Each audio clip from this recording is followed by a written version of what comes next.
So first, Hannah, remember to speak up. do you want me to scream or speak up? Speak up. Okay. Can you give us your name and the genre and age group? Sure. My age group for my book is everyone. It's poetry, and my name is Stephanie Andrews. Thank you. How did you come up with the title of your book?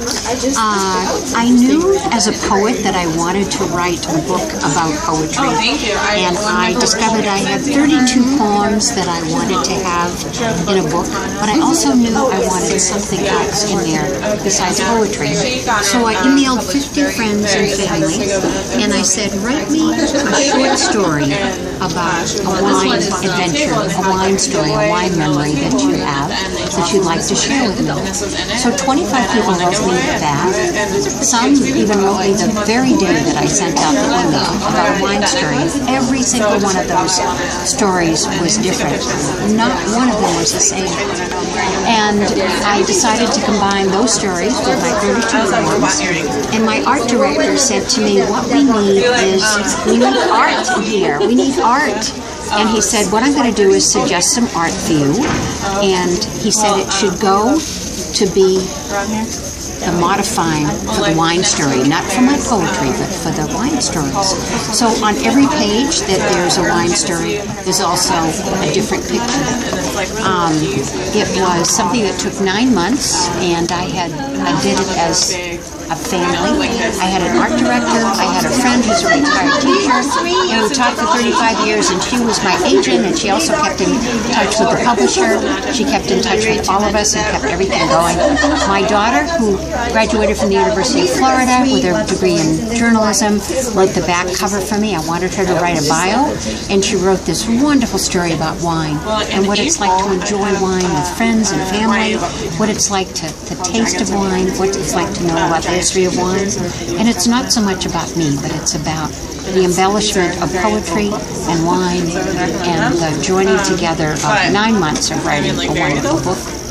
I'm very proud of it, and I had great people who worked with me, my daughter, the retired teacher, my art director, and myself. I couldn't have done it without them, and I would gladly work with them again anytime.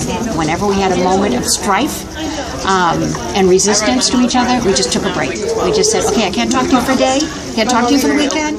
I need to just take a breath and think about all the things we needed to do. So it was a great journey, and I would recommend it to anyone. Are you planning on any other type of books?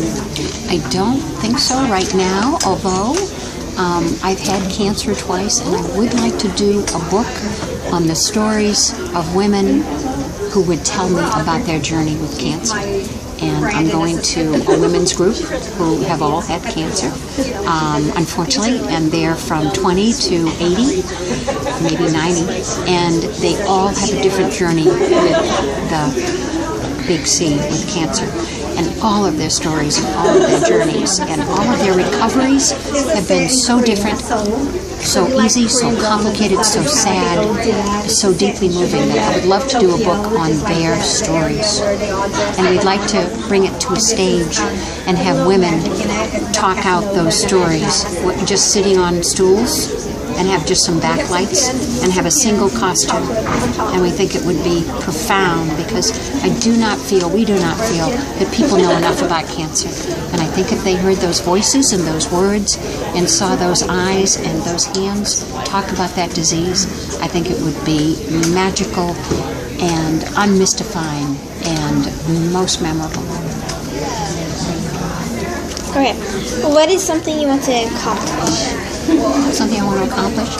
I want to always tell people about reading and what a great joy it is to share your readings with other people, to learn new words, to travel around the world into outer space, that a book can be your very best friend, that you can always share with anyone, from my grandchildren to my neighbor who's 95 years old.